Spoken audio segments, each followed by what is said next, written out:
Everyone, good afternoon. Welcome back to my channel. कैसे हैं आप सभी? मैं उम्मीद करती हूँ आप सभी बहुत अच्छे होंगे।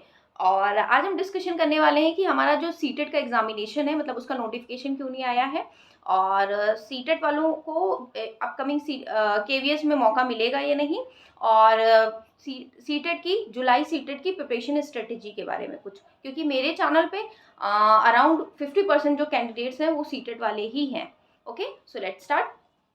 सबसे पहले बात करें कि सीटेट के नोटिफिकेशन की, तो लास्ट टाइम 8 मार्च को आया था, अभी तक आया नहीं है। फिर होली की छुट्टियां, ये सब, आज से एक वर्किंग वीक है, ठीक है। इस वीक कभी भी आपको नोटिफिकेशन सीटेट का देखने को मिल जाएगा, ठीक है। दूसरी बात अगर हम करें केवीएस में सीटेट वालों को मौका मिलेगा या नहीं, तो देखिए केवीएस का नोटिफिकेशन आना था इसी मार्च में, अभी तक आया नहीं है। तो मोस्ट प्रोबेबली अगर अभी आ गया और अप्रैल में आ गया तब तो ठीक है, जून जुलाई में आपका एग्जामिनेशन कंडक्ट हो जाता है। अगर डिले हुआ तो हो सकता है, मतलब मई जून में कम प्रोबेबिलिटी बनती है नोटिफिकेशन आने की। अगर नहीं आया तो फिर उधर जून जुलाई तक भी जा सकता है, मतलब एक वर्स्ट केस में बात कर सकते हैं, या मतलब कुछ प्रोबेबिलिटी के बेस में बात करते हैं, ठीक है। अगर उधर गया तो डेफिनेटली सीटेट वालों को मौका मिल जाएगा। मार्च अप्रैल में आ गया तब तो नहीं मिलेगा, और मई जून में कम है चांसेस। जुलाई में आएगा तब तो डेफिनेटली मिल ही जाएगा मौका।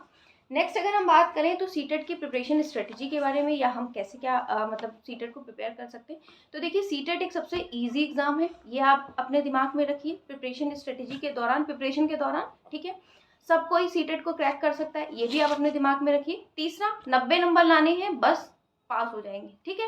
इसके बाद जो नेक्स्ट एग्जाम होगा उसमें मेरिट बनाना होगा, ठीक है। उसमें मतलब मैक्सिमम टू मैक्सिमम आप जितना गेन कर पाए, ठीक। नेक्स्ट अगर हम बात करें प्रिपरेशन कैसे करनी है, तो देखिए सबसे ज़्यादा सीटेट में जो इम्पोर्टेंट है वो सीडीपी है, चाइल्ड डेवलपमेंट पैडागोजी, ठीक है। अब जो चाइल्ड डेवलपमेंट पैडागोजी है, अगर आप शिक्षक बनना चाहते हैं तो आपके अंदर कुछ ना कुछ गुण तो ज़रूर होंगे बच्चों को पढ़ाने में। तो बच्चों को आप किस बेहतरी से पढ़ा सकते हैं, मतलब उनके बेनिफिट के लिए आप क्या कर सकते हैं, तो यही तो है पेडागोजी। चाइल्ड डेवलपमेंट पेडागोजी में बेसिकली ये आता है। नेक्स्ट अगर बात करें, थ्योरीज भी आते हैं, ऐसा ही नहीं है सारे ऐसे यही क्वेश्चन, थ्योरीज भी आते हैं, जैसे थॉर्नडाइक है, पावलोव है, वाइगोस्की है, ब्रूनर है, हाँ, चॉम्स्की है, ठीक है। इंक्लूसिव एजुकेशन है, स्पेशल एजुकेशन, ये सारा कुछ मतलब है। ग्रोथ क्या है, डेवलपमेंट क्या है, मेच्योरिटी क्या है, ठीक है, और क्रॉस सेक्शनल स्टडी क्या है, लॉन्गिट्यूडनल क्या है, ये सब नंबर ऑफ चीज़ें हैं। और दूसरी बात, ये सब तो हमें करके ही जानी है, ठीक।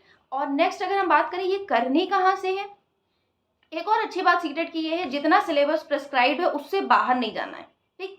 नेक्स्ट है सीटेट में जो सीडीपी है आपका 30 में आराम से आप 25 स्कोर कर लेंगे, अगर एक बात मानेंगे तो।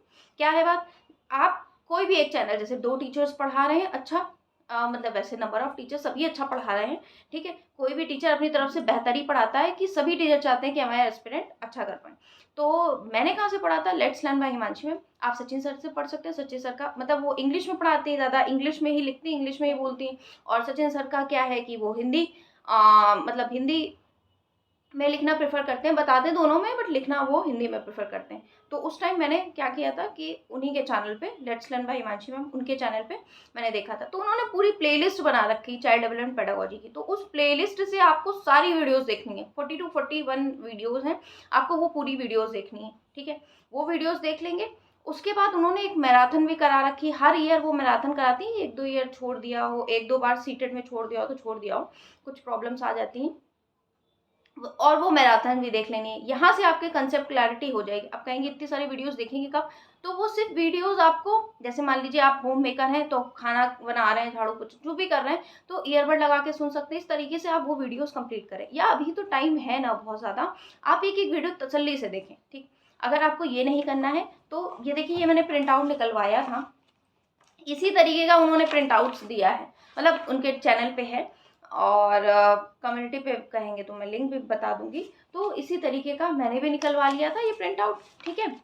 तो इसी से मैंने, हर सब्जेक्ट का उन्होंने दिया है, तो इसी से मैंने सीडीपी का अपना पढ़ लिया था। 40 to 43 पेज का वो भी था प्रिंट आउट, पीडीएफ है ना, वो पढ़ लिया था, वहां से पढ़ लें। और दूसरी बात, क्वेश्चंस की प्रैक्टिस करें तो पीवाईक्यूज लगा लें। अब पीवाईक्यूज कौन से लगाने, जो लास्ट 2-3 बार एग्जाम हुए ना, आप वही लगा लें। अब वो कैसे प्रोवाइड होगा, वो अगर आपको चाहिए, जैसे चैनल्स पे आपको चाहिए, तो मेरे पास है सीटेट का कंटेंट बहुत ज़्यादा, क्योंकि चैनल पे ही है, तो मैं आपको पीवाईक्यूज प्रोवाइड कर दूंगी टेलीग्राम पे, ठीक है। रिसेंटली एक बुक आई थी मतलब प्रमोशन के लिए, तो वो उसका भी रखा है, हालांकि मैंने किया नहीं, बट उसका भी है मेरे पास, तो मैं आपको वो प्रोवाइड कर दूंगी। नेक्स्ट अगर हम बात करें कि यहाँ से आपका सीडीपी कंप्लीट हो जाएगा। नेक्स्ट ईवीएस की बात करें तो ईवीएस के लिए अगेन देखिए, तो ईवीएस के ही मैं लेके बैठी हूँ, तो ईवीएस के ही यहाँ से पढ़ सकते हैं। दूसरा वीडियो, वीडियो कहाँ से देखनी, उन्हीं के चैनल पे एक सर ने 3rd to 5th एनसीईआरटी की करा रखी। अब एनसीईआरटी चेंज हुई तो नई वाली एनसीईआरटी आपको करना है। नई वाली एनसीईआरटी आप सर्च करेंगे ना, न्यू एनसीईआरटी ईवीएस, तो किसी ना किसी टीचर ने करा रखी होगी यूट्यूब पे, तो वहां से आप कर सकते हैं ईवीएस, ठीक है, और इससे पढ़ लेंगे, हो जाएगा, और पीवाईक्यू लगा लेंगे। नेक्स्ट अगर हम बात करें हिंदी और इंग्लिश, सबसे ज़्यादा प्रॉब्लम इसी में आती है। देखिए फर्स्ट लैंग्वेज और सेकंड लैंग्वेज में प्रॉब्लम ये आती है, पहली भाषा आपको वो चूज़ करनी है। मान लीजिए मैं क्या चूज़ करती हूँ, मैंने पहली भाषा हिंदी ली है कि अगर हिंदी में मुझे पैसेज और मतलब गद्य और पद्य कुछ भी मिल जाएगा, मैं सॉल्व करने में सक्षम हूँ, कैपेबल हूँ, मैं कर लूँगी, ठीक है। तो मैंने पहली भाषा क्या करी थी, हिंदी ली थी, तो एक हमें कविता का मिल गया था, एक मुझे पैसेज का मिल गया था, मैंने दोनों सॉल्व कर लिए थे, 15 में 12-13 नंबर गेन कर लिए थे। नेक्स्ट जो 15 नंबर की पैडागोजी थी, उस पैडागोजी के लिए इन्हीं के चैनल पे सेम इन्होंने 22-23 पेज का पीडीएफ था, वो रीड आउट कर लिया था, वहां से हो गया था। और 2-3 बार की पीवाईक्यू देखेंगे तो हमें पता चल जाएगा कि कैसे मिलते हैं, मतलब कैसे क्वेश्चंस आ रहे हैं। मैंने इस चैनल पे काफ़ी कुछ बता रखा है कि हिंदी में पेडागोजी में कैसे क्वेश्चंस आते हैं, मतलब कौन कौन से टॉपिक, इंग्लिश के, एसएसटी के, सब बता रखा है, ठीक है, सीडीपी के भी बता रखे हैं, तो आप इस चैनल पे भी देख सकते हैं, ठीक है। जस्ट मतलब सजेशन है, आपको जहाँ से मनो वहाँ से देखना, ठीक है। तो ये इसके लिए बता दिया। अब पैसेज कैसे आप करें, पैसेज अगेन आप पीवाईक्यू के हफ्ते में 1 लगा लें, हफ्ते में 2 लगा लें, तो आप पैसेज में आराम से कैपेबल हो जाएंगे उसकी भाषा समझने। दूसरी भाषा आप वो लीजिएगा जो आपको पहली भाषा से कम आती हो, ठीक है। मतलब दूसरी भाषा आप वो चूज करेंगे जो आपको पहली भाषा से कम आती हो, दूसरी भाषा में आपको दोनों ही पैसेज मिल जाएंगे, ठीक है। क्योंकि इंग्लिश का पोइट्री वाला जो होता है पैसेज, वो पढ़ के मतलब मेरे लिए डिफिकल्ट हो जाता है। पोइट्री की लैंग्वेज मुझे नहीं समझ में आती, अंदाजा लगाने को लगा लूँ, बट उतनी ही अच्छे समझ में नहीं आती, इसलिए दूसरे में अगर आपको दोनों पैसेज मिल जाएंगे तो पैसेज से तो सॉर्ट आउट कर लिया जा सकता है, ठीक है। और अगेन इंग्लिश के लिए आपको ऐसे ही पीडीएफ रीड आउट कर लेना है, और उसी चैनल पे वीडियोस भी अवेलेबल है, लेट्स लर्न बाय हिमांशु, ठीक है। नेक्स्ट पेपर 2 की बात करते हैं। पेपर 2 में एसएसटी की बात है, तो देखिए एसएसटी का कोई तोड़ नहीं, कोई विकल्प नहीं। क्लास 6 टू लेकर के क्लास 8 तक की आपको पूरी एनसीईआरटी रीड आउट करनी पड़ेगी। अब आपको लग रहा होगा बहुत ज़्यादा बिल्कुल नहीं है, अभी मेरे पास है नहीं, वरना मैं दिखाती, मैंने खुद ने रीड की। एक बुक मतलब छोटे बच्चों की बुक होती, छोटी छोटी सी बुक होती, 60-70 पेज होते हैं, फटाफट रीड आउट हो जाएगा, है ना। जैसे यही है, जल है, वायु है, और इसी तरीके का ज्योग्राफी में होता है, और ज्योग्राफी कंप्लीट कर लीजिएगा, ज्योग्राफी आराम से हो जाएगी। फिर पॉलिटी कर लीजिएगा, और हिस्ट्री में आप मॉडर्न वाली क्लास 8 की करिएगा, क्लास 8 की कर लीजिएगा, और 7th की और 6th की, ठीक है। पहले 8th की कर लीजिएगा, उसके बाद 7th एंड 6th, ऐसे करके हिस्ट्री कंप्लीट करिए, ठीक है। बुक से कंप्लीट करिए, बुक ले लीजिए, बुक आगे आपको केवीएस में भी काम आएगी, आगे और किसी कॉम्पिटिटिव एग्जाम में एनसीईआरटी आते हैं, तो वहाँ से आप वहाँ से पढ़ लेंगे, तो 40 नंबर का जो कंटेंट आएगा वो एसएसटी का आप वहाँ से कंप्लीट कर लेंगे। नेक्स्ट 20 नंबर की जो पेडागोजी आएगी, वो मैंने इस चैनल पे बता रखे हैं किन किन टॉपिक से आते हैं, वहीं से क्वेश्चंस आते हैं, आप वही टॉपिक करिएगा। वो टॉपिक कहाँ करने, वो टॉपिक करने हैं पेडागोजी के आप वो जनरल होते हैं, जैसे आप